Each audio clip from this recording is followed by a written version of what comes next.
I still get a lot of people reaching out to me through my Facebook page. I still get a lot of people reaching out to me, through my via phone and just through other friends. After months of rehab, a Cookville man is back home adjusting to life.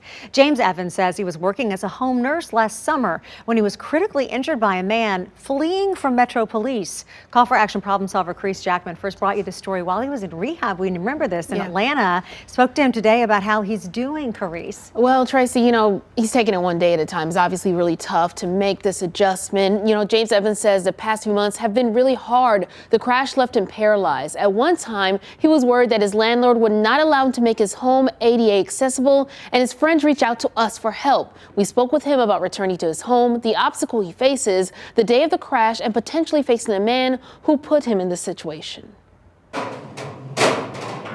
The lifestyle adjustment for James Evans is still sinking in. He now uses a wheelchair ramp to get inside his Cookville home.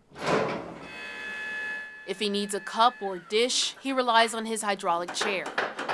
But he's back in Tennessee, something he's wanted for months. I got home Christmas Eve, thank goodness. Got to spend it with my wife and all the adult children and my 6 grandsons.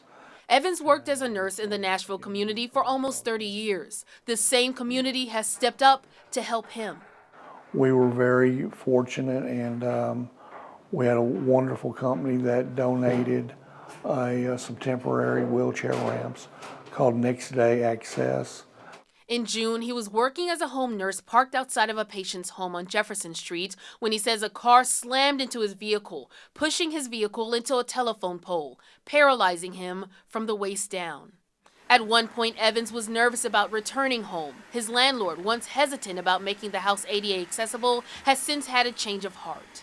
She is 100% on board now, and she's one of my biggest fans, and she's wanting to do anything she can to help. Evans says he appreciates the outpouring of love and support from everyone. What he wants the most, though, is for people not to see him for the wheelchair he's in, but for the man and personality in it. That's one of the things that I really hope in the future, that the general public, where wheelchair people aren't an abnormal thing.